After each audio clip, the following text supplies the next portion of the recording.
Zapatero, recordarán, había que echarlo. Había que quitar a Zapatero porque Zapatero. Y ya el problema era la Constitución. Pero nadie lo advierte. El presidente del gobierno no es elegido en España por los españoles. ¿Qué democracia es esta? Y dirán, no, ¿qué acaba de decir? No lo eligen los españoles. Lo eligen los diputados. Lo que se ha transmitido durante 50 años es que la sociedad española es una sociedad infantil y está infantilizada y determinados secretos no pueden ser contados porque no serían aceptados por parte de la población. Pues creo que es el momento en el cual la sociedad tiene que darse cuenta de que no puede seguir siendo tratada como si fueran auténticos tontos. La gente lo que tiene que ser es consecuente de que la libertad es lo que está hoy en día en juego, pero que el ser libre es algo que tiene que defenderse desde uno mismo, que tienen que abandonar la ideología, que tienen que abandonar el y tú de quién eres, el enfrentamiento que nos han llevado, los viejos dogmas y consignas del pasado que nos han traído a una situación en la cual ha llegado incluso hasta el enfrentamiento entre nosotros mismos, que es donde ellos quieren que nosotros lleguemos. Nosotros hemos elegido la vía que creemos que es la única posible para cambiar las cosas, que es cambiar las reglas del juego. Si no cambiamos las reglas del juego, todo va a seguir igual. Entonces, cambiemos la regla del juego.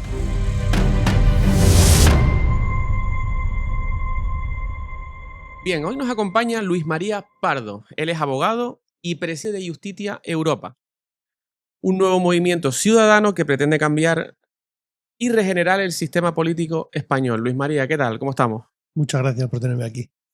Bien. Bien, estamos ¿Preparados? bien. Estamos bien y preparados. Vale.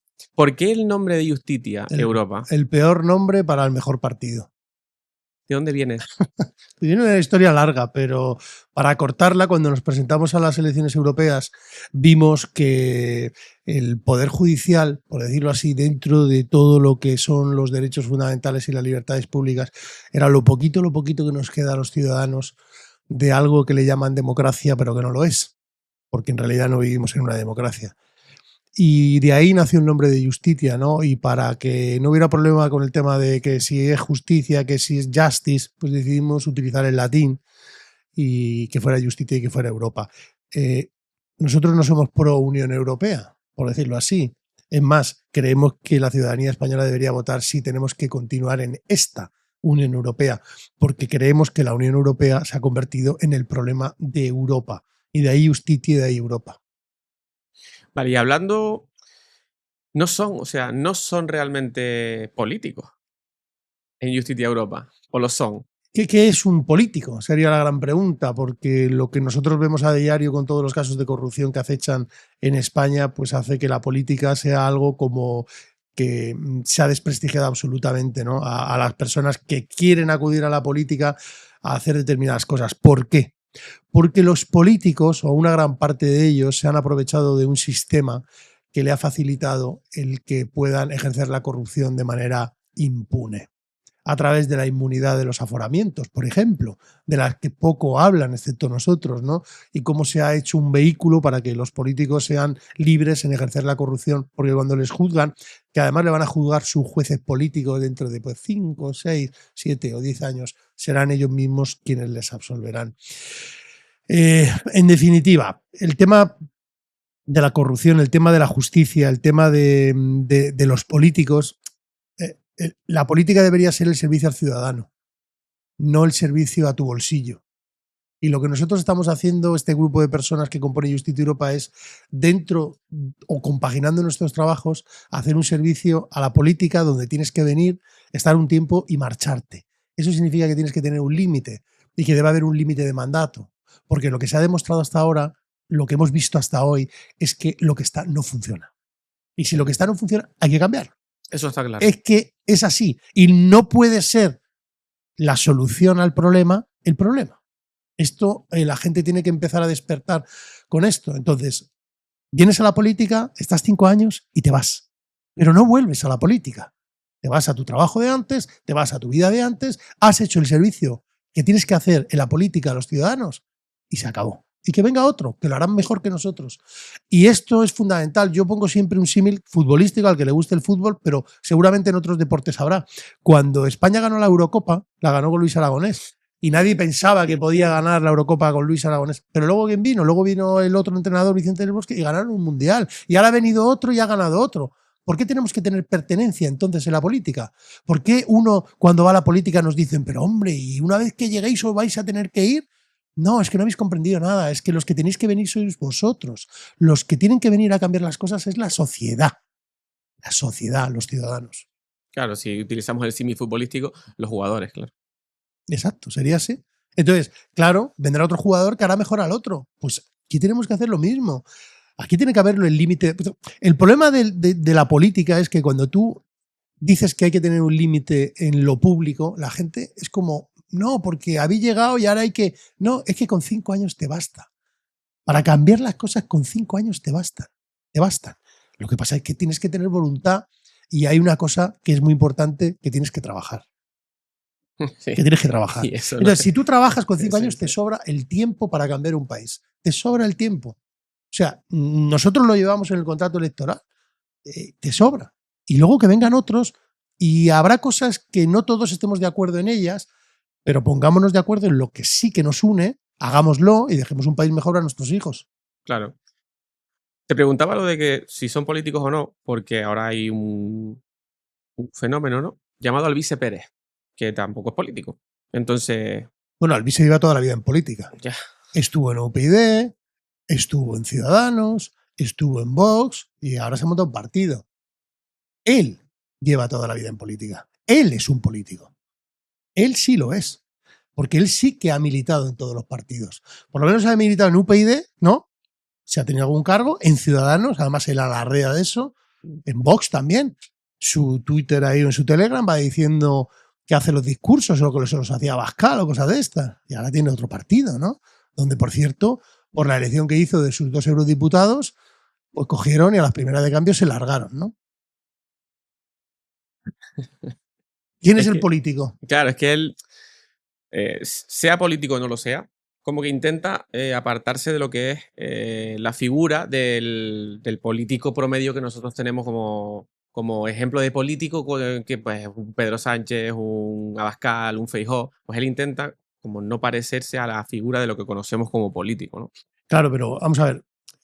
La política es el servicio al ciudadano, ¿no? La polis, o sea, el servicio al otro, si lo quieres ver así. Volviendo al límite, el servicio al otro tiene que tener un límite, porque si no tienes un límite, pues tienes una persona como Abascal que lleva viviendo de la teta pública 35 años. O tienes una persona como Alvise o tienes un corrupto como el presidente del gobierno. Así. Entonces, es la concepción lo que tenemos que variar. Es el que nos demos cuenta de que todo eso es lo mismo. Es lo viejo tuneado. Lo viejo tuneado. Alvise es lo viejo tuneado. Más de lo mismo. Más Abascal, más Zapatero, es lo mismo, es el mismo. Y el cambio tiene que venir desde la sociedad.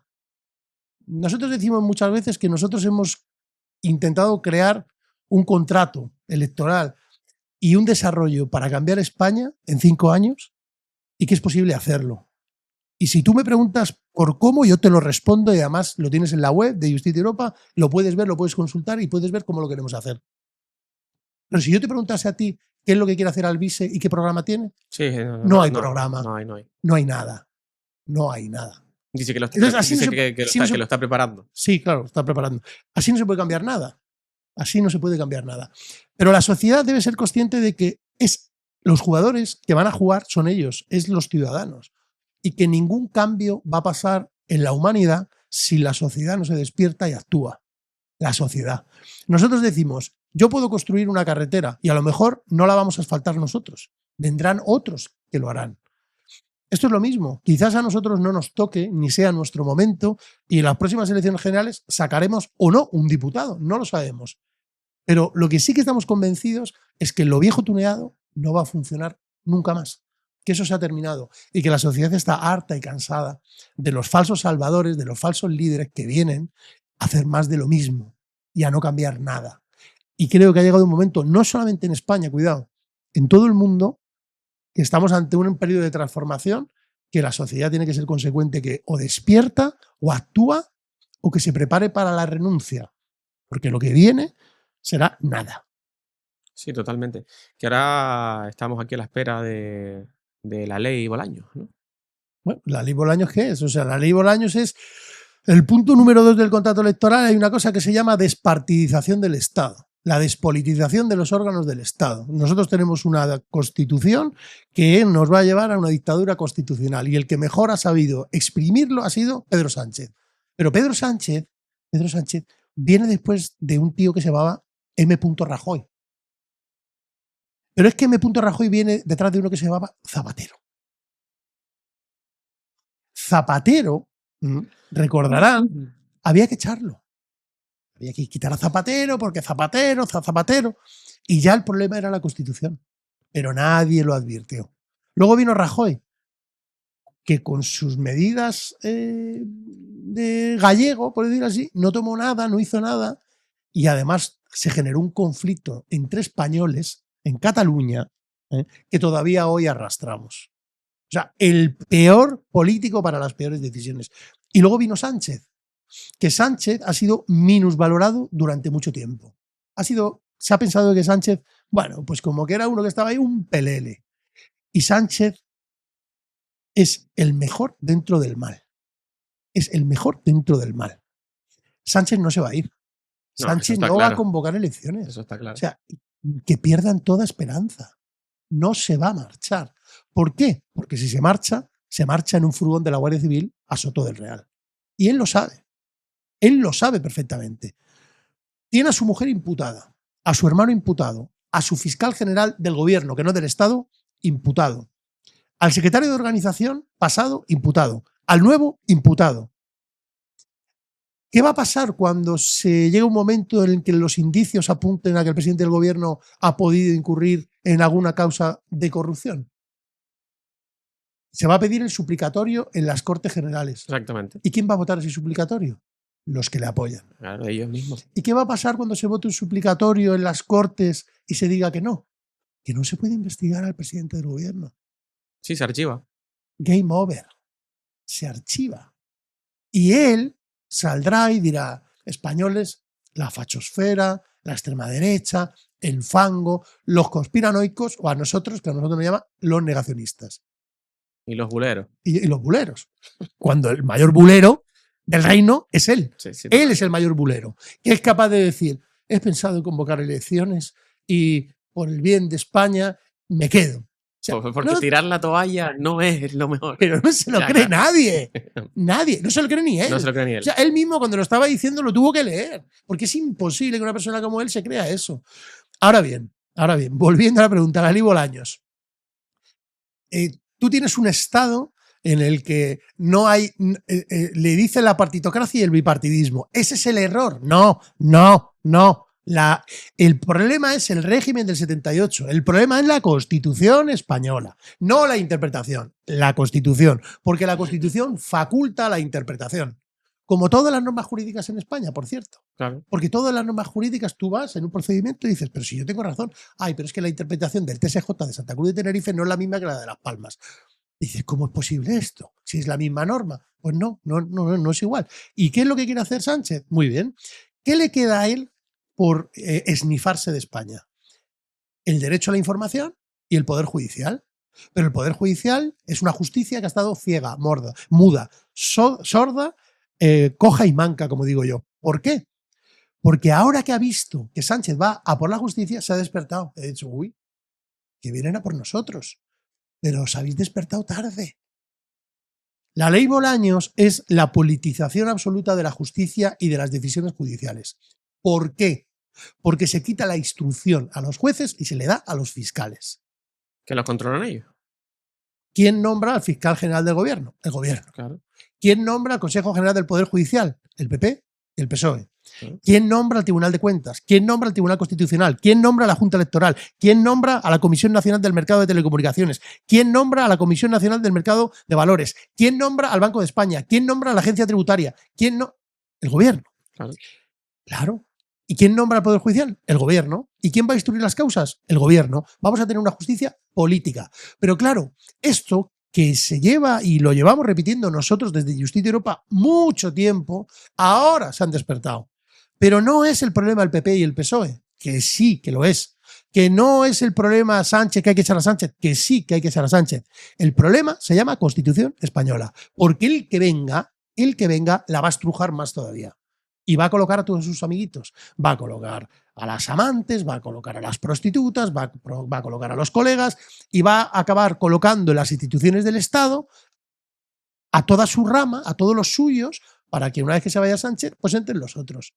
Claro, entonces el problema no es el PP o el PSOE, el problema es la norma jurídica que faculta que eso suceda. Constitución Española. Vale, ya sabemos cuál es el problema, la Constitución no. Vale, ¿y qué tenemos que hacer ahora? Reformarla. Eso es lo que te iba a preguntar. O sea, ¿Cuál es la solución? Es así de sencillo. ¿Y cómo se reforma? Despartidizando el Estado, despolitizando las instituciones. Así. Elección directa del presidente del gobierno. El presidente del gobierno no es elegido en España por los españoles. ¿Qué democracia es esta? Y dirán, no, ¿qué acaba de decir? No lo eligen los españoles. Lo eligen los diputados. Sí. ¿Por qué los españoles no podemos elegir al presidente del gobierno de manera directa? ¿Por qué un canario de Santa Cruz de Tenerife no le vale lo mismo el voto que uno de Barcelona? ¿Por qué no podemos elegir nosotros al presidente? Segunda opción, ¿por qué no elegimos nosotros a nuestros diputados de circunscripción para poder reclamarles en el caso de que hagan las cosas mal? ¿Por qué no cambiamos eso? Tercera, ¿por qué no habilitamos para tener referéndum, para poder abrogar las leyes o anular leyes que hayan sido impuestas por el Poder Legislativo? ¿Por qué en España no se hacen referéndum? Una vez me dijo a mí una persona, no, es que en España si se hiciera referéndum la gente no sabe votar. Digo, ¿y tú sabes votar? O sea, ¿qué es eso? Claro, ¿qué es saber ¿Cómo le puedes dar un carné a una persona? Todos los ciudadanos somos iguales en libertades y en derechos fundamentales. En España hay un déficit democrático porque no se vota, porque no hay referéndum. Y lo que tenemos que hacer es quitar la iniciativa legislativa parlamentaria de las 500.000 firmas, que no vale para nada, porque se le da al político, no vale para nada, y transformarla para que los ciudadanos podamos convocar referéndum para abolir las leyes que nos imponen desde los gobiernos y que no estamos de acuerdo. ¿Eso se puede hacer? Sí, pero no te tienes que ir a Suiza. Italia lo tiene. Italia en el 2017 cayó Matteo Renzi, que era el primer ministro, por un referéndum donde se quería modificar una parte de la Constitución. Y se fue. ¿Por qué nosotros no podemos hacer eso? O sea, todo esto es democracia. Eliges al presidente del gobierno, tienes un diputado de circunscripción donde tú le vas a reclamar, hay referéndum, despartidizas el Estado, y esto ¿hay que reformar de manera severa la Constitución? No. No hace falta.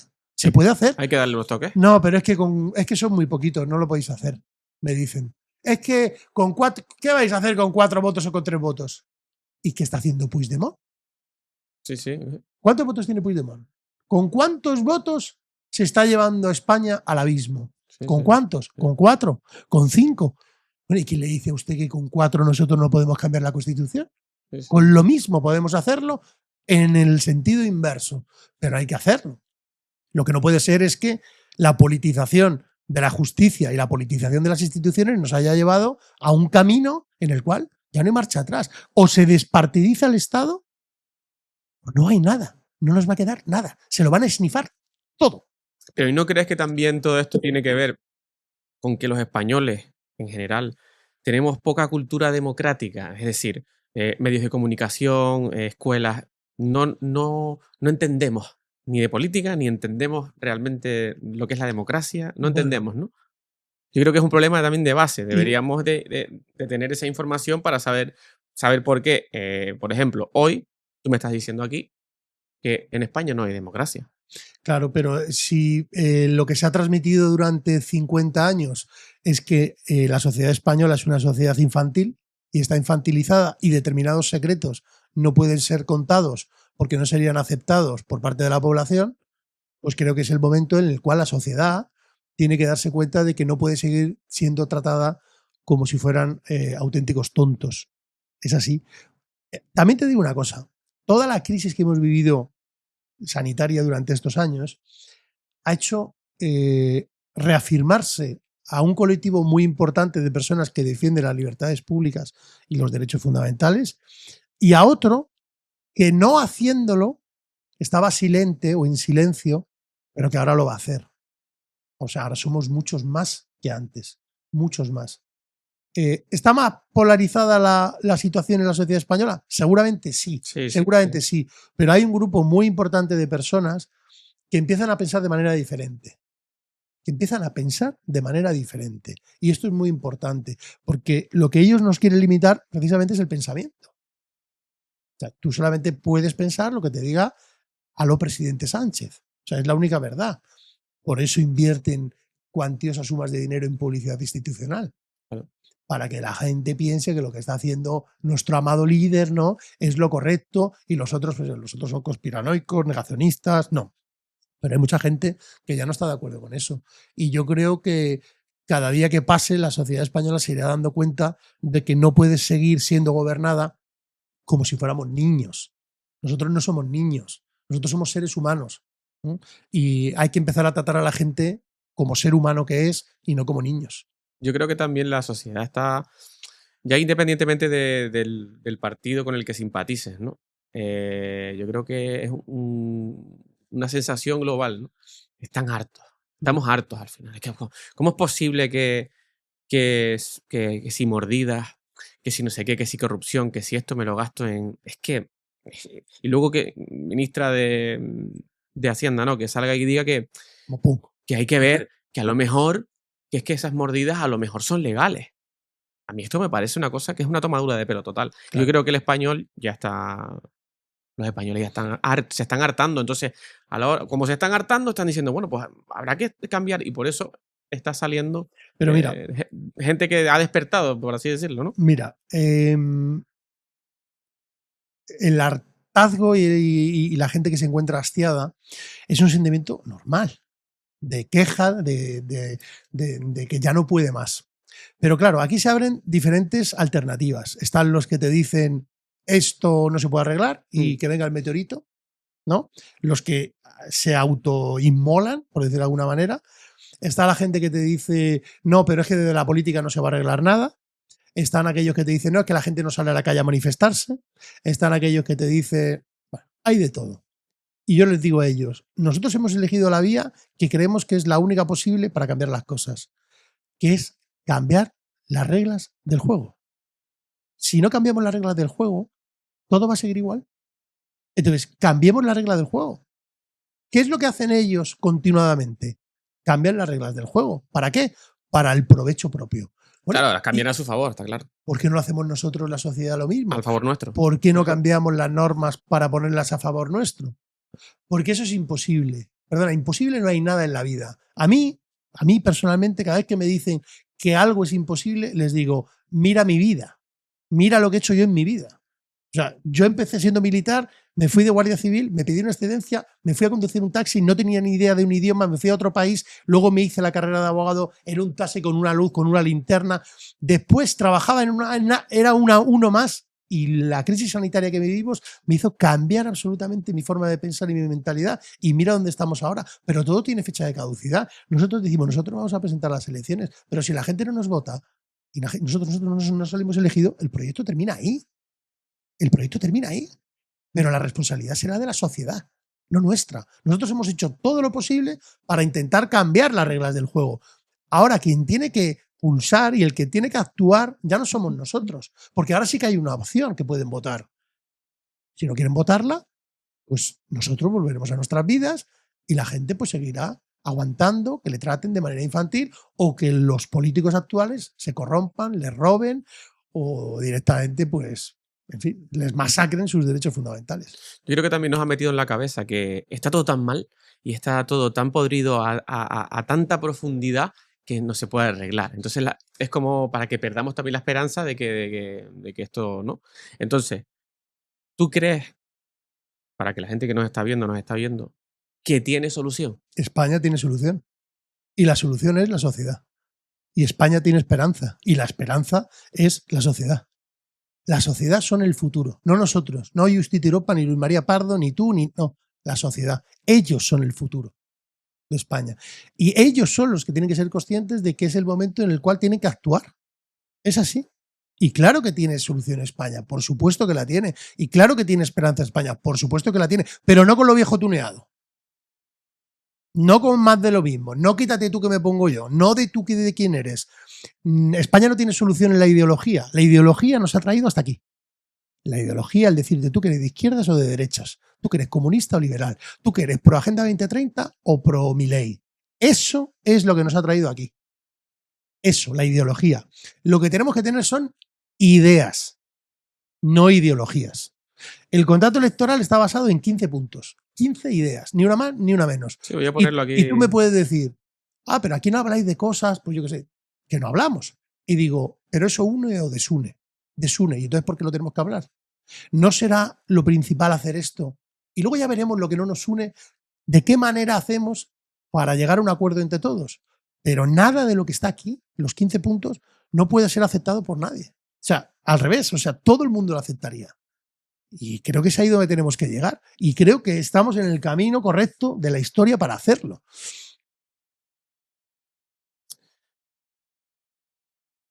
Pues ojalá y tengas razón y esto tenga solución, porque viendo todo el tema que hay, sobre todo los últimos casos de corrupción, que por cierto, tengo aquí apuntado que están personados en los casos, ¿no? En todos. ¿Y esto qué significa? Para que nos está oyendo, ¿qué significa que La están personados? La importancia de la acusación popular en España, que está reconocido en la Constitución, de las pocas cosas buenas que hay, es que los ciudadanos pueden denunciar la corrupción ante los tribunales y además pueden ser parte acusadora. Es decir, pueden estar al mismo nivel que estaría el Ministerio Fiscal, acusando a aquel político que se corrompe, que roba o que se esnifa a España. ¿De acuerdo? Esto es lo que Sánchez quiere destruir, porque las principales causas de corrupción han nacido gracias a denuncias de la sociedad, de las acusaciones populares. ¿Por qué es importante que Justicia Europa esté personada en el caso de la mujer del presidente del gobierno, Begoña Gómez, en el caso del hermano del presidente del gobierno, David Sánchez, en el caso del fiscal general del Estado, en el caso de hidrocarburos, en el caso Pegasus? Bueno, aquí podemos hacer una lista que la podemos coger aquí y sacarla por la puerta. Pues es importante porque lo que hacemos es acción popular a través de la sociedad, que la sociedad esté representada en la justicia. Porque ¿está la sociedad representada en la justicia con la fiscalía? Obviamente, ¿no? No. Claro. No. Pero o sea, el tema de la acusación popular es lo que tú decías, ojalá esto se arregle.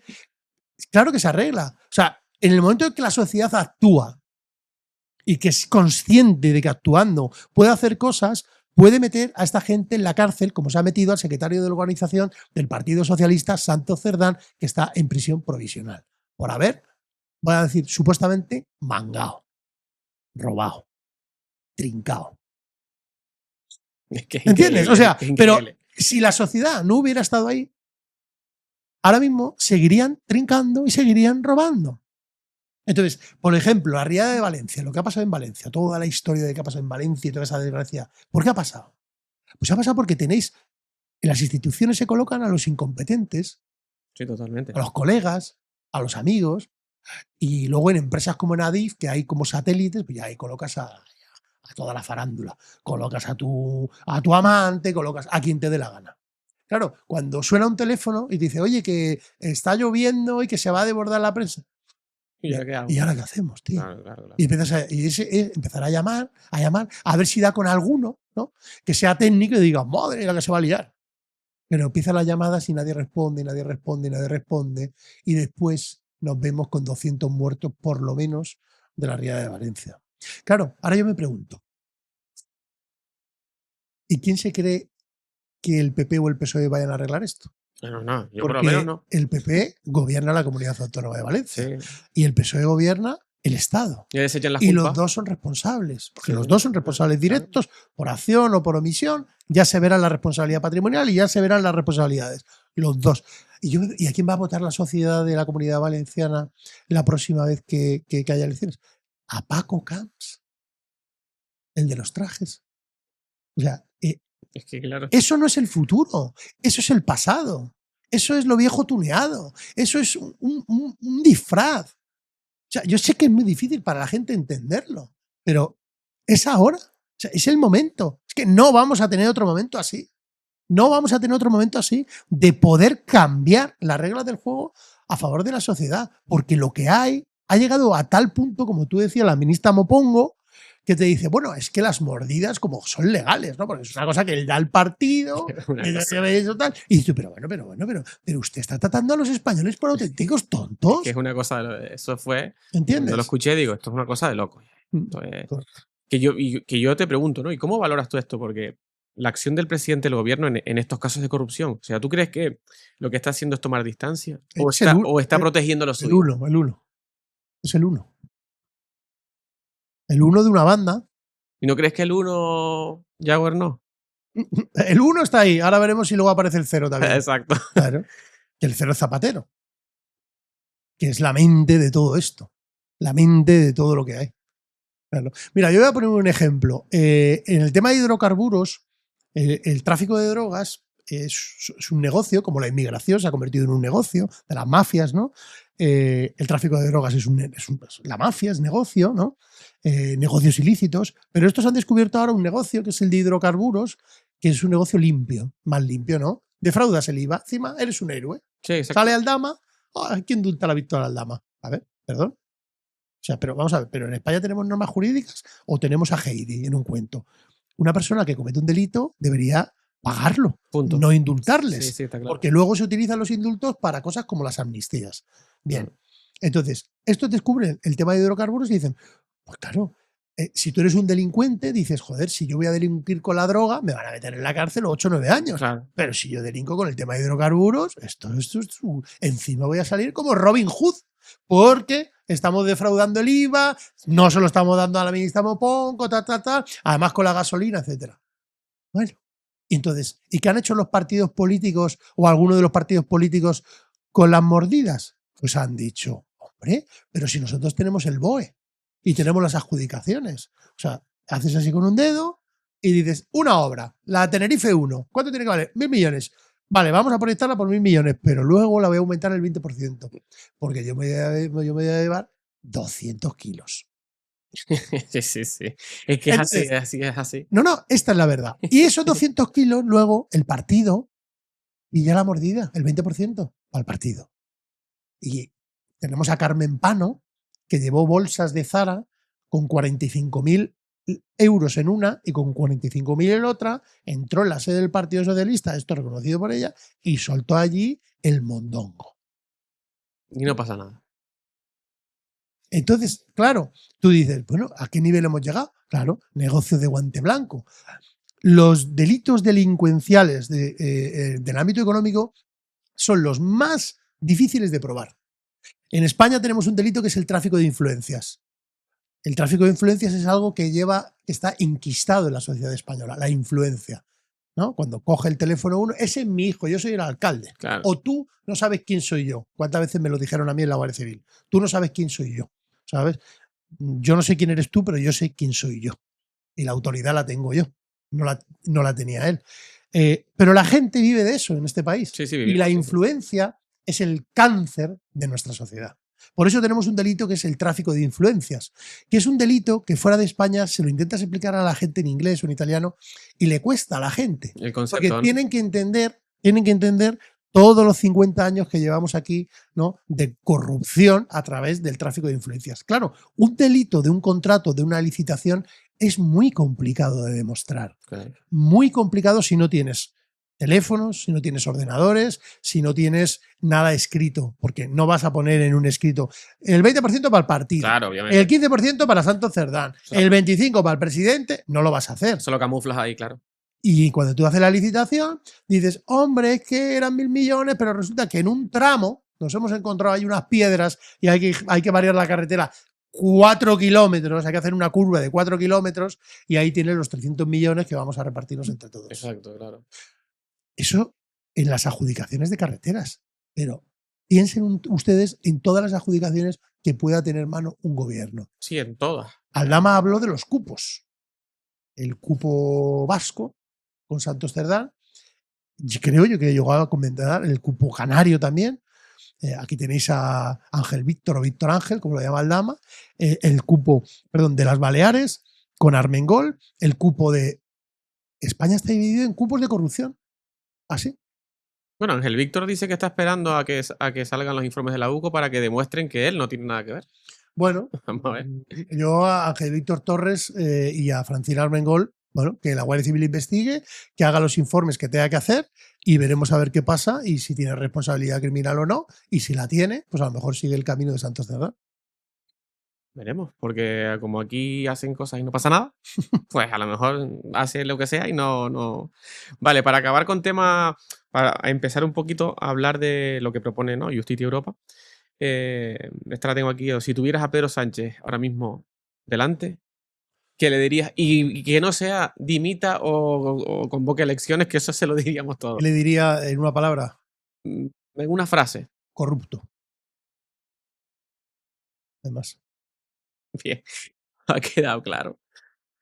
Vale, pues vamos a entrar un poquito en preguntas sobre ya lo que es Justicia Europa y qué es lo que propone, qué cambios propone o qué cosas propone dejar o añadir o lo que sea, ¿no?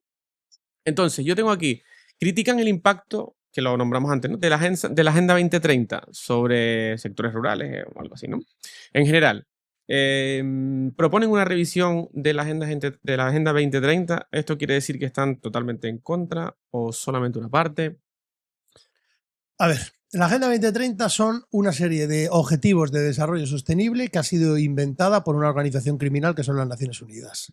Y ahora voy a explicarlo. Ni son objetivos, ni son de desarrollo, ni son sostenibles. Es una agenda de control social. Es la agenda que te sirve para controlarte socialmente, retirar tus libertades públicas y derechos individuales y arrasar con los derechos humanos. Eso es la Agenda 2030, impulsada por las Naciones Unidas, que digo que es una organización criminal por lo siguiente. En la guerra de Yugoslavia, que todo el mundo conocerá y si no, a la gente más joven que la consulte, había una población dentro de Bosnia y Herzegovina que se llamaba Srebrenica, donde tenían al mando un territorio donde tenían que proteger a la población civil. Allí hubo una masacre donde murieron más de 15.000 personas. Los cascos azules de la ONU, de Holanda, ¿de acuerdo?, que tenían que salvaguardar las vidas humanas de las personas que estuvieron allí, por su negligente actitud omisiva, permitieron la masacre de esos seres humanos. Cuando las Naciones Unidas fueron llevadas a un tribunal de La Haya, el tribunal de La Haya dijo que no hay jurisdicción en la tierra para juzgar a los funcionarios de la ONU. Sí, ya está. La ONU está generando una Agenda 2030 a través de las organizaciones periféricas. Organización Mundial de la Salud, UNESCO, UNICEF, FAO y todos los satélites que tienen. A través de toda esa organización supranacional se influye en la educación, se influye en el mundo rural, en la energía, en todo. ¿Qué se crea? La Agenda 2030. La Agenda 2030 con esos objetivos que uno se los lee y dice, uy, qué cosa más maravillosa, pero que son la destrucción de la sociedad como la hemos conocido y la creación de su nuevo ser humano, de sus nuevas costumbres, que es la pérdida absoluta de los derechos individuales. Durante la crisis sanitaria que vivimos, que no la menciono para que no sea el algoritmo, que no lo rompa la entrevista, durante la crisis sanitaria que vivimos se transformó las libertades públicas y los derechos fundamentales en la falsa bandera de la seguridad colectiva. Si tú no hacías una cosa, estabas poniendo en riesgo a la seguridad colectiva. Exacto. Precisamente los derechos individuales y los derechos humanos nacieron para defender al individuo de la falsa bandera de la seguridad colectiva. Hoy en día nos dicen, sin seguridad no hay libertad. Pero qué blasfemia es esa. La libertad es un derecho humano, la seguridad no lo es. Son conceptos diferentes. Claro. Lo que te quieren llevar es al control social. Y no van a controlar al inmigrante que viene o al delincuente que delinque. No, te van a controlar a ti y a mí y a la sociedad. Por eso la Agenda 2030 es la agenda del control social en todos los aspectos. 3 puntos. Zonas de bajas emisiones. Aquí en Las Palmas o allí en Santa Cruz o en Zaragoza se crean zonas de bajas emisiones. ¿Para qué? Para luchar contra el cambio climático. Para luchar contra el cambio climático. Nosotros hemos presentado diferentes contenciosos administrativos, precisamente porque lo que defendemos es que lo que se está haciendo es el control social de la población. Hemos hecho uno en Manlleu, que es una localidad pequeña de Barcelona, que tiene una de las tasas más altas de esperanza de vida de España. Pero dicen que es una ciudad contaminante. ¿Cómo te lo crees? Porque te lo impone la Agenda 2030. Claro, claro. Cuando tú vas a un aeropuerto, o si vas al aeropuerto de Madrid o aquí o donde sea, ya te encuentras que en cada 2 puertas de embarque tienes el reconocimiento facial. Vamos a ver, ¿para qué sirve el reconocimiento facial? Hubo cierto político de Vox que dijo que así se iba a frenar la inmigración, porque iban a ser reconocidos facialmente. No, lo que nos van a imponer es a nosotros el reconocimiento facial, a la sociedad. Los que nos van a imponer es las zonas de bajas emisiones a nosotros, para controlarnos y no que no tengamos coches. Lo que nos quieren quitar son las propiedades, lo que nos quieren quitar y arrebatar son las libertades públicas. ¿Y de dónde nace todo eso? Nace de la Agenda 2030 y de las Naciones Unidas. Porque cuando tú vas a reclamar algo te dicen, no, es que eso viene de los expertos. ¿Pero de qué expertos? Sí, los expertos de quién, De de los qué, expertos claro. de la ONU. Dice, pero, ¿de qué está diciendo usted? ¿Qué experto? Dígame el nombre, dígame dónde ha estudiado, dígame de qué se trata. No son expertos, son transformadores sociales del mundo en el que vivimos para imponer una agenda del mal. Esa es la Agenda 2030. Y la gente tiene que darse cuenta. Cuando usted vaya a un aeropuerto y vea un reconocimiento facial, las compañías aéreas le ofrecerán que usted entrará el primero. Pero usted habrá vendido su cara. Y vender tu cara no es vender una contraseña. Todo el mundo recibe un mail que dice, yo qué sé, determinado supermercado o banco, nos han robado las contraseñas. Hemos tenido una brecha de seguridad, se llama. Sí. Y dice, cambia la contraseña. Tu cara no la puedes cambiar. Pero tú ahora le has dado tu cara a la compañía aérea que te venga en mente, porque no se lo vas a dar al Estado, se lo vas a vender a entes privados. Que ni siquiera se lo vas a vender, se lo vas a regalar. Bueno, peor todavía. Se lo vas a vender porque ellos saben lo que van a hacer para que tú se lo des. Claro. Te van a regalar el fast track. Te van a comprar. Te van a regalar esto. Te van a decir, tú entras el primero, sales el primero, tú eres el primero. Tienes un montón de ventajas. Bueno, venga, vamos allí. ¿Y qué va a suceder? Que cuando te digan, hemos tenido una brecha de seguridad, Luis María, tu cara no la han robado. Sí. Y mi cara es única. ¿Y ahora qué vamos a hacer? Y dirás, bueno, pero habrá leyes, habrá no. No hay nada. No hay nada, claro. No hay nada. Serán las multinacionales las que impondrán todos los objetivos que ellos quieran. Y nosotros, la sociedad, habremos sido los responsables de la pérdida de los derechos. Por eso la libertad la tiene que defender uno mismo. El sentirse libre, tú el primero. Tú el primero. Con pequeñas acciones las puedes defender. Si no lo haces tú, no lo va a hacer el otro, no lo va a hacer el otro. Y tu cara va a acabar en una multinacional que no va a haber una brecha de seguridad. La van a utilizar. Claro. ¿Y la van a utilizar para qué? ¿Para el bien? No, la van a utilizar para controlarte socialmente. Todo eso es la Agenda 2030. El mundo rural, la destrucción de lo que quieren hacer con el tema de las energías. O sea, tú coges un coche, te vas desde Portugal a Sevilla y no tienes la ruta de la plata, tienes la ruta de la placa. Sí. Claro, y cuando tú dispones y das todo a las energías renovables, tu país se apaga. Y en tu país mueren 5 personas en un apagón. Y tu país va a tener pérdidas millonarias en reclamaciones patrimoniales de, por ejemplo, grandes grupos hoteleros turísticos que durante ese día no pudieron operar o de lo que sea. A esa España no nos podemos dirigir. Y esa España es la España del globalismo. Y es la España que está impulsando la Agenda 2030. Y además yo te diría que España se ha convertido en un laboratorio de las medidas de la Agenda 2030. Y a mí no me vale decir ya, no, es que el de la derecha es de la izquierda, no. Quien tenga hijos y vea este podcast, que coja los libros de sus hijos. Que coja los libros de sus hijos. Que vean lo que está puesto en los libros de sus hijos. Porque eso que están viendo ahora mismo sucede en Italia, en la Italia de la madre Cristiana Meloni. Pero no los ha retirado los postulados de la Agenda 2030. Siguen estando. Y siguen estando en Francia. Y siguen estando en Holanda. Y siguen estando en todos los sitios. ¿Y qué es lo que quieren hacer ellos con la educación? Pues es el pilar fundamental para destruir el mundo en el que vivimos. Obviamente la educación está claro. Si no, o sea, si tú tienes un pueblo educado como tú quieres, lo manejas hacia donde tú quieres. Eso está claro. Ah, sí. Eso está más que claro. Tema de energético, lo tocabas, ¿no? No te puedes cargar las nucleares. ¿Cómo te vas a agarrar las nucleares? O sea, lo que necesita España es un debate respecto del modelo energético en el cual nosotros nos tenemos que apoyar, pero necesita un debate y necesita decir, mira, pues las centrales nucleares son seguras, por tanto han funcionado, han servido, hay que construir nuevas centrales nucleares. Bueno, de acuerdo, que se mire el mejor sitio para construirlo con el menor impacto que pueda haber y con todas las medidas de seguridad. ¿Cuántas hay que construir? 6, 7, 10, 50, 100. Que se construyan las que se tengan que construir. Hay que construir parques eólicos, que haya un debate y que se vea y que se confronte. ¿Es mejor un parque eólico o un parque fotovoltaico? ¿Por qué? ¿Por qué esto? ¿Por qué lo otro? Lo que no podemos hacer es que la dependencia de la energía nuclear nos lleve a ser un país donde haya apagones y esto se convierta en algo habitudinario. Claro. Porque España, le pese a quien le pese, solo tiene un sector estratégico ahora mismo, que es el turismo. Punto. Ya está. O sea, España vive del turismo. España es un país terciario. Ya no tiene industria, no tiene nada. Entonces, solo vive del turismo. Si tú no lo enfocas ahora mismo y la energía continúas haciendo lo que estás haciendo, va a haber otro apagón, pero dentro de un mes, dentro de 3 meses o dentro de un año, porque es inevitable que lo haya. Ahora bien, las responsabilidades de quienes hayan jugado con el apagón, que sean llevados ante la justicia y que paguen. Que eso es lo complicado.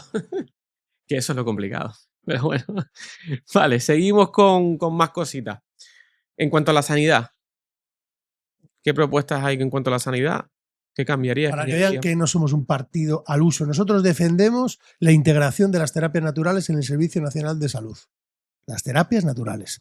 ¿Terapias naturales como cuáles? Osteopatía. O sea, que la gente piensa que la osteopatía, por ejemplo. ¿Cómo puede ser que todavía a día de hoy en España se acuse de delito de intrusismo a terapeutas que hacen y ejercen su trabajo como cualquier otro, que pagan el IVA, que están dados de alta, que cumplen todas las normativas que les imponen, que son muchísimas, y luego te llegue un inspector de sanidad y te diga por delito a la fiscalía? Esto es impensable. O sea, nosotros vivimos en un país que somos una anomalía absoluta en Europa respecto de las terapias naturales. Y creo que ha llegado el momento en el que se abra un debate, se les integren dentro del Servicio Nacional de Salud, además se les reconozca y se les dote de un marco legal. Claro. Que se les dote de un marco legal, porque dotarles de un marco legal hará que no haya intrusismo. Es que esto solo pasa en España. Pero, bueno, y hay que hacerlo ya. Y hay que hacerlo ya, porque la gente que me escucha, ¿quién no compra vitamina C? ¿Quién no compra magnesio? ¿Quién no ha ido a un osteópata? ¿Quién no ha hecho homeopatía? O sea, todo el mundo, o la gran mayoría lo hacen. Entonces, ¿por qué tenemos que tener miedo? Porque ellos te buscan, o sea, el negocio de los lobbies farmacéuticos es el siguiente. Ellos lanzan una publicidad muy agresiva con que, no, es que claro, las terapias naturales es que tú no te tienes que tomar determinado tratamiento de cáncer. ¿Pero quién ha dicho eso? ¿Quién ha dicho eso? Eso es mentira. Eso no lo dice nadie. Nadie absolutamente. Pero ellos indican eso para que la gente diga, los hierbas. Es que son total, los hierbas. los hierbas son No, los hierbas. los hierbas no. No tiene nada que ver. Claro. Usted puede consumirse hierbas o usted puede hacer lo que le dé la gana con su vida. Lo que nosotros decimos es, para integrar las terapias naturales en el Servicio Nacional de Salud, no comprendemos por qué un terapeuta tiene que pagar el 21% de IVA y un médico no. O un dentista no. ¿Y por qué un osteópata sí?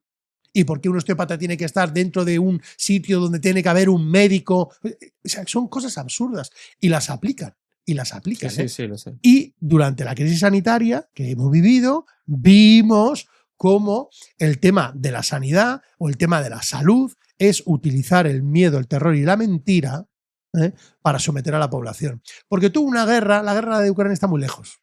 El conflicto de Gaza, eso está muy lejos. Las bombas caen por la televisión. Pero la salud. En la salud tocaron el punto donde ahí dieron el botón rojo y donde sabían que podían tener a la gente agarrada. ¿Por qué? Por el miedo. ¿Por qué? Por la mentira. ¿Por qué? Por el control. ¿Por qué? Porque uno teme por su salud. Entonces tenemos que ir a un concepto diferente y tenemos que apoyar a las terapias naturales y así lo vamos a hacer.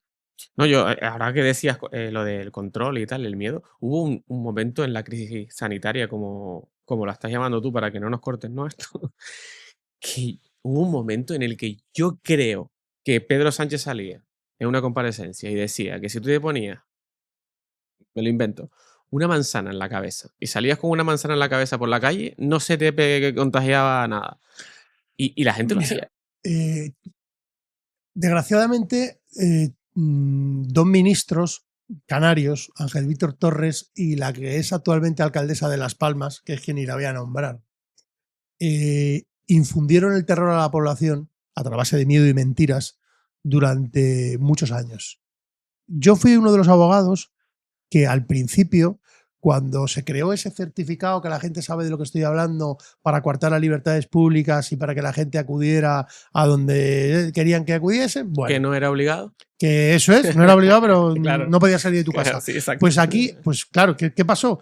Que conseguimos que durante algunos meses no estuviera en vigor en Canarias, porque el Tribunal Superior de Justicia de la sede de Santa Cruz de Tenerife decidió de que se limitaban derechos fundamentales, se violaban libertades públicas, etcétera. ¿Y qué hicieron?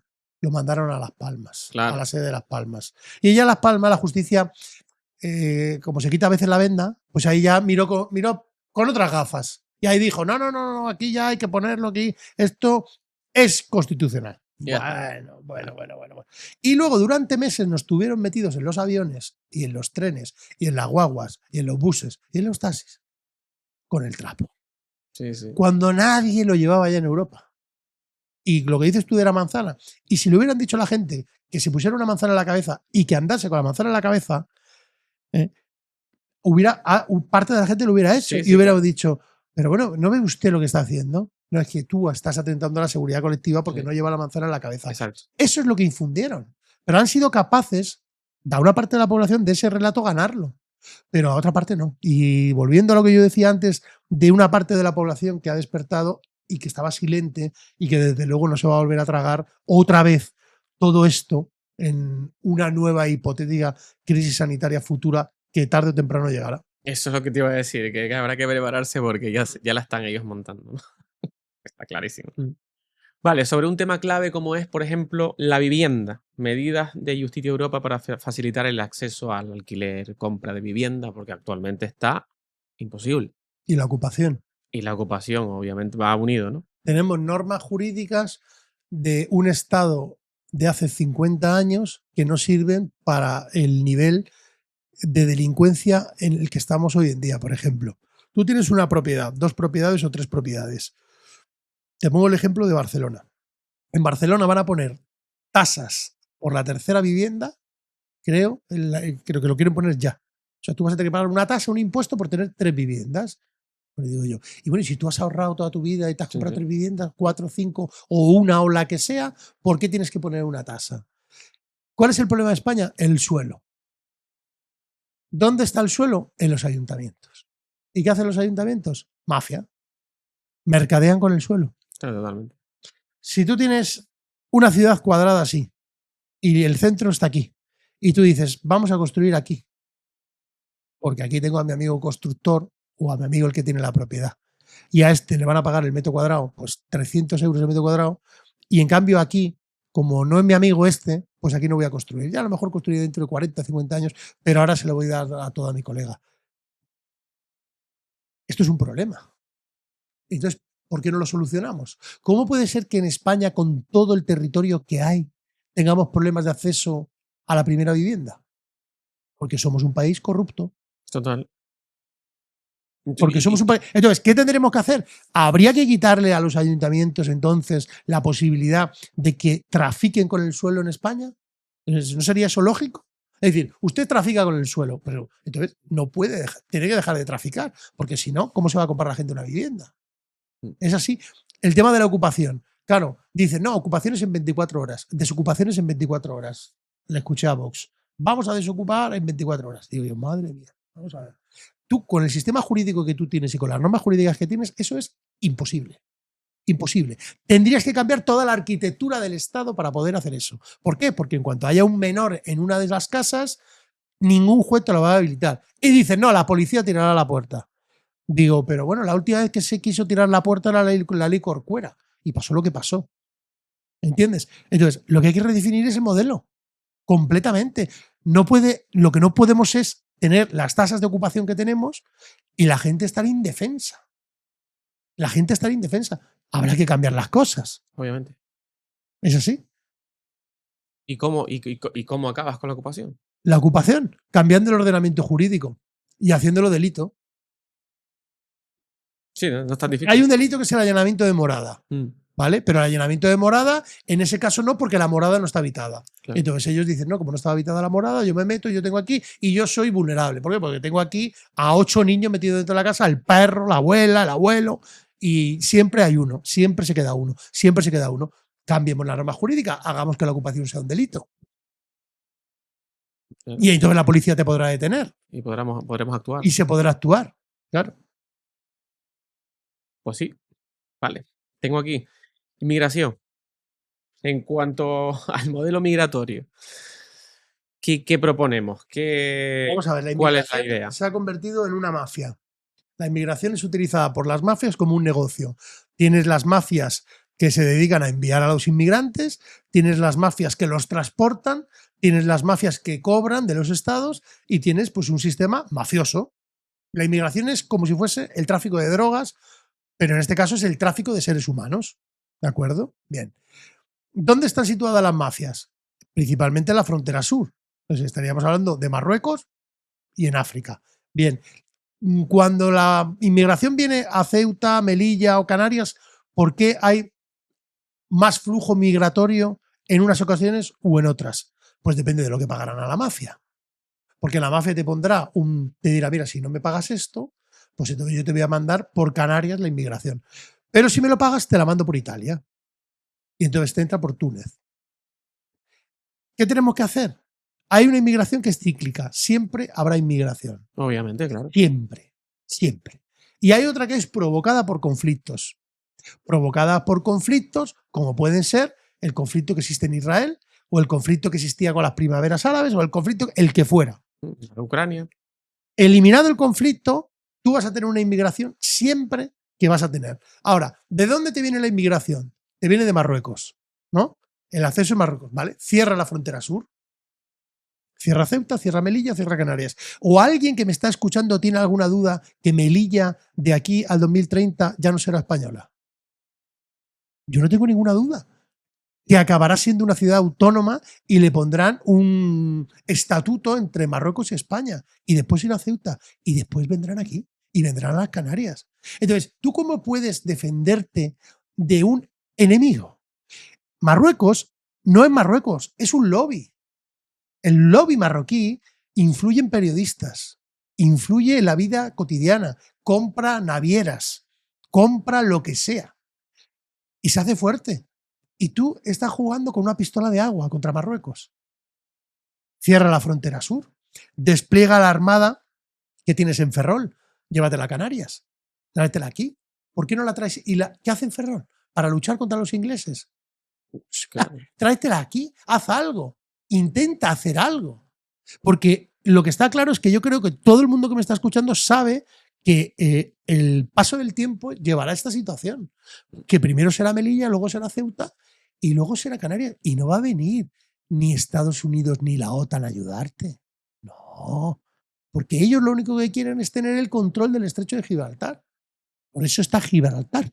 Por eso lo tienen los ingleses, porque tienen que tener el control. Y a Estados Unidos le da igual tener la base en Rota o en Tánger. ¿Es así? Sí, hay gente incluso que dice que ya el gobierno español ha vendido las Canarias. Bueno, que ha vendido las Canarias, ha vendido. Melilla y Ceuta, ¿qué son? Sí, sí. O sea, tú mira Gibraltar. O sea, la gente de Gibraltar no quiere ser española. La gente de Gibraltar no quiere ser española. ¿Por qué? Porque han construido ahí o han hecho una ciudad, por decirlo así, un territorio, ¿no? Donde han sabido pues, hacer lo que los ingleses saben hacer muy bien, el pirata. Lo han hecho muy bien. ¿Y qué hemos hecho nosotros en Melilla? Pues que quieren ser todos del reino de Marruecos. ¿Y qué va a pasar en Ceuta? Lo mismo. ¿Y qué va a pasar aquí? Pues con las hordas de inmigración que te envían, tendremos que ponerle freno de alguna manera. Pero ahora, las leyes de inmigración, ¿por qué no tenemos tribunales de justicia de inmigración? Fíjate la burrada que acabo de decir. Nosotros tenemos el orden penal, el orden civil, el orden contencioso, el orden mercantil. Tenemos tribunales especializados de violencia de género. Tenemos tribunales de familia. ¿Por qué no tenemos tribunales de inmigración? ¿Por qué no tenemos un orden específico y una normativa específica de inmigración? Si somos un país que somos una anormalidad, por decirlo así, en el tema de la inmigración, por la cantidad de flujo migratorio que recibimos, ¿Por qué no cambiamos la ley de inmigración y generamos y creamos tribunales de instancia de inmigración para que los jueces tengan las capacidades necesarias para poder expulsar a todo aquel que venga y que delinca? ¿Por qué? Pues, O porque sea, es una buena pregunta. eso es una medida, eso es una medida. La ley de extranjería. La ley de extranjería va reformada de manera completa. La ley de extranjería hay que reformarla. Porque lo que no puede ser es que una persona venga a Canarias y diga, este es un menor. Y le hacen la esta de la muñeca, este tiene 17 años. 1000 menores hay que mandarlos a la península. No, pero ¿a dónde los vamos a mandar? No, que los devuelvan. Que los devuelvan. ¿Cómo lo vas a devolver si no sabes ni de dónde vienen? Claro, pero ¿y qué? ¿Y la ley qué te dice? La ley genera un vacío legal. Y al final está la protección superior de lo que dicen del interés del menor. Pues entonces tenemos que modificar la ley. Claro. Pero con la ley de extranjería que tenemos no se puede hacer. Claro. Hay que cambiarla. Porque si no, va a pasar lo mismo con la inmigración. O pagas a la mafia o te envío a los inmigrantes. ¿Por qué no destruimos a las mafias? ¿Por qué no se atacan a las mafias? ¿Quién está detrás del negocio de la inmigración? ¿Quiénes están detrás? ¿Por qué no les atacamos a ellos? ¿Tú te crees que están en Mauritania? ¿O están en Marruecos? ¿O a lo mejor están en despachos de Londres o de Nueva York o de donde sea? Sí, no, está claro que el mandamás estará en un despacho. Eso está claro. Eso está claro. Bien. Ministerio de Igualdad. Esta la tengo aquí apuntada. ¿Qué te parece el Ministerio de Igualdad? ¿Qué habría que hacer? ¿Qué hace? ¿Qué funciona o no funciona? En el libro del contrato electoral hablamos de dejar solamente 7 ministerios. El Ministerio de Igualdad no está, no existe. No existe. O sea, se han creado un relato absolutamente sobre la potestad de decir todos, todas, todes, tidus, todos. O sea, es el absurdo personificado. Pero es el intentar desviar la atención respecto de los problemas que tiene España. Y eso lo saben hacer muy bien. Eso lo saben hacer muy bien. El Ministerio de Igualdad, eso no puede existir. Las cortinas de humo famosas, ¿no? Eso no existe. Vale. Ministerio de Igualdad, te lo uno a ley de violencia de género. Un tema complicado. Un tema complicado. ¿Tú qué quieres que yo te diga? ¿Mi opinión personal o la opinión que tengo como guardia civil? Pues si me puedes dar las dos, genial. Y si me puedes decir cómo se puede mejorar, porque desgraciadamente siguen habiendo casos, entonces, ¿qué habría que hacer para que hubiese menos? Educación. Educación. Educación. Educación. Educación. Educación. Educación. Educación. Mira, cuando yo era guardia civil, fue implementada la ley de la Biogen, que se llamó la ley de violencia de género, ¿no? Y se generaban unas estadísticas en un programa donde todo o casi todo estaba dentro de la subjetividad de lo que tú podías estar percibiendo de una mujer que te venía a denunciar que había sido agredida por su pareja, su marido o el que fuera, ¿no?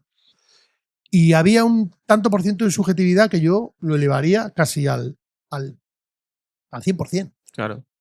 Aunque tú tuvieras un listado estadístico de pestañas, tú estás teniendo delante una persona que la estás mirando, sintiendo y a veces está tocando porque te lloraban. Y tú casi, o nosotros casi siempre acertábamos con el diagnóstico de la persona que venía a denunciar. El programa no lo hacía. Y tú en el programa había muy grave, me acuerdo, medio, leve, y en función de eso, pues tenía protección, no tenía protección, una serie de situaciones. Sí, dependiendo de la gravedad, pues tenía un protocolo Las distinto. personas que ya no estaba allí, o estando allí, que murieron por la violencia, solo una había denunciado. Solo una había denunciado. Las demás no. Las demás no. Yo, ahora mismo la situación, sigue habiendo, desgraciadamente, fallecimientos, sigue, desgraciadamente, habiendo agresiones, también la violencia vicaria de la que un poco habla la gente y creo que el problema hay que arreglarlo con educación desde que somos pequeñitos. Dotar de más medios de seguridad, sí, claro, pero tú tienes un modelo policial arcaico, donde tienes una Guardia Civil que todavía se rige por el Código Penal Militar. Es decir, que si tú eres mi jefe y yo tengo una discusión contigo sobre algo, pues como la discusión había sido muy elevada y a mí por lo que sea, yo qué sé, pues le dé un golpe a la silla, el otro vea que sé, me abre un procedimiento y yo acabo en Alcalámico, en una prisión militar, 1, 2, 3, 7 o un mes de arresto. A ver si eso le parece normal a la gente. La Guardia Civil deberíamos someterla a un referéndum dentro del cuerpo para que votasen si quieren seguir siendo militares o no. A la Guardia Civil habría que dotarle de más medios porque son precisamente en el mundo rural, donde muchas de estas agresiones suceden en silencio, porque están indefensas, están solas. No es lo mismo que tú puedas estar en una gran ciudad, que tú estés en un pueblo que viven 2.000 habitantes y se conoce todo el mundo. Se conoce el cura, se conoce el guardia, se conoce el juez, se conoce todo Dios. Claro. En fin, es un problema que, como la inmigración, va tratado sin ideología y no deberíamos hacer medidas populistas de deportaciones o la violencia de género no existe o la violencia machista existe o no existe. No, no, no, no. Deberíamos tratarlo de otra manera. No deberíamos tratarlo así porque eso genera que haya muertes y que haya violencia, eso genera que haya inmigración, eso genera que haya luego delincuencia, ello genera todo eso y todo eso es el pasado. Lo que hay que hacer ahora es cambiarlo. Y lo que tenemos que es evidente que hay que cambiarlo. Y la ley de violencia de género yo creo que es una ley que, si venía para el cometido de defender a las mujeres para que no fueran agredidas, desde el 2005 hasta ahora, saquen ustedes sus propias estadísticas de si la ley sirve o no sirve. No, está claro que funcionar no está funcionando porque los casos no solo no disminuyen, sino que han aumentado. Y también se debería hablar de la violencia física que se hace a las mujeres y también de la violencia psicológica que se hace a los hombres. Y de cómo se utilizan esa ley para, en determinadas ocasiones, quedarse con la casa, quedarse con los hijos y quedarse con lo que sea. Claro, pero eso te dirán siempre, ¿no? Es que No, es un 0,1%. Claro, pero tú tienes que tener las dos visiones siempre de todo. Tienes que tener la visión de si ha funcionado para que las mujeres estén protegidas. Cójase usted la estadística de los últimos 20 años. Sí, la respuesta es que no. No. De la otra manera, ¿ha sido utilizada por parte de gente para cosas que no preveía la ley? Sí, ha sido utilizada. ¿En cuánto tanto por ciento? ¿Cuántos hombres? ¿En cuántas situaciones se ha producido? ¿Cómo ha reaccionado la justicia? ¿Por qué este debate no se tiene? Porque se va al enfrentamiento. Se va y te dicen, entonces tú estás hablando de que el género existe. No, yo no he dicho que el género exista o no exista. Yo estoy hablando de la ley, de la norma jurídica, del ordenamiento jurídico, de lo técnico. ¿Sirve o no sirve? ¿No sirve? Habrá que cambiarla. Sí, claro. Sí, no sirve. Está claro que habrá que cambiarlo, eso es así. Bien, esto es otro tema también, bueno, a mí me afecta directamente, ¿no? Materia de impuestos. Y te digo, a mí me afecta directamente porque los impuestos nos afectan a todos. Pero respecto al trato a los autónomos, que para mí es un colectivo que, bueno, históricamente castigado aquí, ¿no? Entonces, propuesta en materia de impuestos y propuesta en materia de autónomos. Cuando en un país se sube los impuestos, se sube el IVA o se sube el IRPF o se sube lo que sea, es el fracaso de una política económica. Entonces ese gobierno debería dimitir y largarse, porque cuando te suben los impuestos es que el dinero que tú tienes no lo gestionas de manera correcta. ¿Por qué no lo gestionan de manera correcta? Porque se va en la corrupción. ¿Qué hacemos con los autónomos? Las pequeñas empresas. Nosotros tenemos dos sectores, el público y el privado. El sector público, o sea, en el sector privado hay alrededor de 8 millones de personas, que son las que están sosteniendo y generando riqueza. Entonces, ¿tú por qué las penalizas con más impuestos? Y pagando las pensiones. Para que luego la gente haga la evasión, cuando debería ser lo contrario. Es decir, facilita de alguna manera en la generación de la riqueza. Entonces, la generación de la riqueza, ¿cómo la diseñamos nosotros? El autónomo tiene que, los 4 primeros años no tiene que pagar nada, cero. Cuota cero la hemos llamado. Claro, ¿por qué? Porque si todo un autónomo se quiere hacer autónomo y se quiere montar una empresa y tú desde el primer momento lo estás asfixiando y lo estás sangrando, ¿cómo va a superar esa empresa? ¿Cómo va a generar riqueza? ¿Cómo va a hacer? No puede. O sea, al final acaba desesperado y dice, me voy.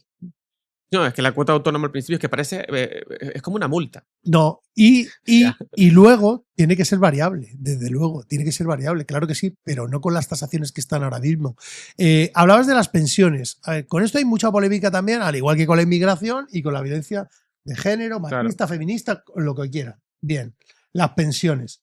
A ver, en un país donde tenemos el nivel de excremento de corrupción, no se nos puede decir que los pensionistas son el problema de nuestro futuro económico. No. Vamos a ver. Cuando dicen pensiones autonomías, eso es un discurso que lo hacen mucho los de Madrid, como me gusta decir a mí. Pero luego cuando hay que acordarse de Canarias o de Cantabria, ahí ya el discurso flaquea. Porque no es pensiones autonomías, es corrupción o pensiones. Pensiones o corrupción. Lo primero que tenemos que hacer es quitar toda la corrupción y de ahí va a salir miles de millones de euros que sirven para pagar las pensiones. Lo segundo, la ley cuando se hizo se pensó en que los españoles tendrían 2, 3 o 4 hijos. ¿Cuántos hijos tienen los españoles? 0 o 1. Por tanto, esa ley no funciona. Sí. Tenemos que cambiarla, pero con una premisa. Mis padres y mis abuelos, y los tuyos y los de mucha gente, trabajaban en unas condiciones penosas. Se tiraron trabajando todo el tiempo que les dijeron, 25, 30, 35, 40, 45 años. Muchos de ellos empezaron a trabajar sin contrato de trabajo. Muchos de ellos trabajaron durante años y no cotizaron porque no se cotizaba. Exacto, sí. Muchos de ellos se han dejado la vida para que nosotros tengamos las oportunidades que hoy tenemos en día. La culpa no es de los yayos. Claro. La culpa no es de la tercera edad. Lo que nosotros tenemos que hacer es proteger a todas las personas que cobran pensiones. Y lo que tenemos que hacer es diseñar un sistema en el cual nosotros, que somos los siguientes, podamos cobrar de las pensiones. Pero desde luego lo que no podemos decir es el problema económico de España es que se destina el 30 o el 40% en pensiones ya. Y les matamos. Crisis sanitaria. ¿Quiénes fueron los que más sufrieron la crisis sanitaria? Totalmente. La tercera edad, acordaros, en las residencias. Sí. ¿Qué pasaba en las residencias? Que la gente no iba ni a verles. Que se murieron de pena. Sigue pensando, ¿qué va a pasar con la integración de la inteligencia artificial y el euro digital? ¿Quiénes van a ser los más afectados? ¿O quiénes lo están siendo? La tercera edad. Las pensiones. No, es que no tenemos dinero para pagar la pensión. ¿Y qué les dejamos? ¿Les dejamos ahí como si fueran una cosa inservible? Están desconectando socialmente a la humanidad. Nos están desconectando. Sí, nos están haciendo menos. Nos están desconectando. Sí. Entonces, todo esto, tú lo que tienes que hacer es protegerles. Es decir, no, vamos a ver, las pensiones que están las tienen que cobrar. Lo que nosotros tenemos que diseñar es un sistema en el cual podamos cobrarlas nosotros respetando las suyas. Claro. Entonces la gente dice, no, es que ellos han tenido, es que ellos tienen más casas y porque tuvieron otras oportunidades. Pero vamos a ver, o sea, es que mezclarlo todo. Sí. Vivían en un contexto económico diferente. Era completamente diferente. El contexto económico no es nuestro contexto económico. Claro, ¿por qué? Porque había industria. Pero ahora ya no la hay. Tú no tienes industria. Y antes la había. Y porque el país se gestionaba de otra manera. Entonces, claro, en ese momento pudieron comprarse casas.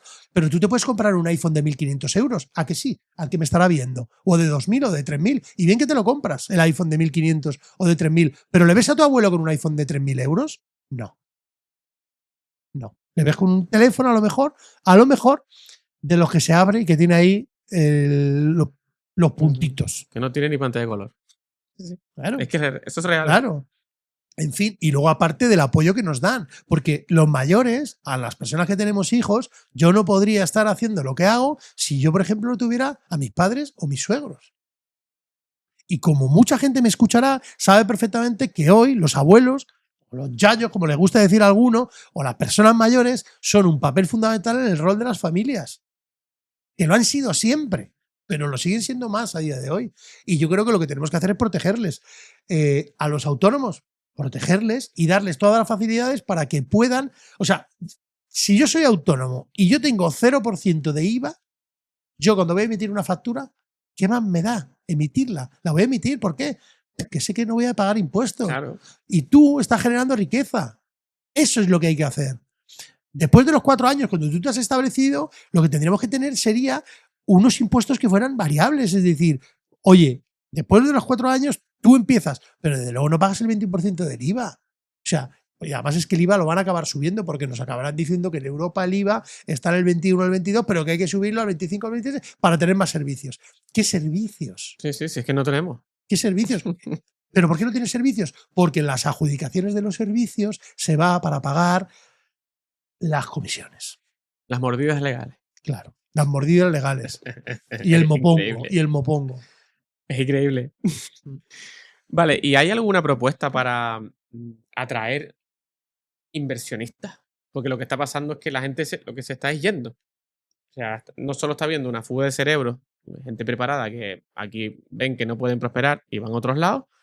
Te pongo un ejemplo. Te pongo un ejemplo que además que son muy criticados, que no tiene por qué ser fuga de cerebros, ¿no? Pero los youtubers, hay youtubers que se han ido a vivir a Andorra y son criticados. ¿Pero criticados por qué? Yo pregunto, ¿no? O sea, no somos libres nosotros para vivir donde nosotros queremos. Al igual si en este país la presión fiscal fuese menor, Claro, pues a lo mejor no se hubiesen ido. Ellos están pagando, a lo mejor me equivoco, pero creo que es el 60%. En España pagarían el 60% de impuestos o más de la mitad. Más de la mitad, ¿no? Y entonces tú te vas a un país que es Andorra, donde pagan, no sé, el 20%. O Aquí un 10, o el 10%. Sí, sí. ¿Y por qué no se pueden ir? No están a favor de la Unión Europea y tal. Claro, pero son criticados porque es que tú te vas y el dinero que tú dejas de cotizar, que tú dejas de contribuir aquí en España y tal, que es para la sanidad, tú estás en contra de la sanidad, en contra de la educación, en contra de... Pues a lo mejor no están en contra de eso, a lo mejor lo que están en contra es de en lo que se gastan precisamente Divide tus impuestos. ¿Y tú de quién eres? Si eres de los míos Claro. o no eres de los míos. Este hombre se va, pues se va. Hay libertad de movimiento, hay libertad económica, se puede ir, sí. Lo que hace es legal, sí. Puede facturar allí, puede estar allí, sí. Pues que lo haga, hace muy bien en hacerlo. Claro. No lo haría si en España no tuviera esos impuestos. Entonces, ¿por qué no quitamos los impuestos? No, porque eso sirve para lo social. No sirve para lo social. Sirve para fomentar la corrupción. Y los políticos corruptos, los chorizos y los mangoneantes. Por eso se van. Claro, lo que hay que pensar es que si existen países en el mundo que son fiscalmente más atractivos, y así, es porque se puede hacer. Claro. O sea, en España no se hace porque no se quiere. Claro. O sea, no hay otra. Si no, no existiría ningún país al que tú dijeras, coño, voy a ir aquí, que hay unos impuestos que obviamente siempre hay que pagar impuestos, pero son unos impuestos sostenibles para mí en el tiempo. Lo que no puede ser es que yo venga aquí y lo que yo gano, la mitad yo tengo que pagarlo. Pero ¿para qué? Porque si yo pago la mitad y tengo un servicio público espectacular de todos los ámbitos, sanidad, espectacular, bueno, pues a lo mejor no se quejarían tanto. Pero es que hoy, a día de hoy, te digo ejemplos aquí en Canarias, tú vas a pedir una cita médica a la Seguridad Social y el otro día me contaba un amigo, dice, mira, fui a pedir una cita y me la dieron para diciembre o enero del 2026. Y en el privado. Y claro, como ya todo el mundo, era como, ahora, bueno, pues me hago el privado. Ahora tanta gente se ha hecho el privado que ya es lo mismo ya es todo igual.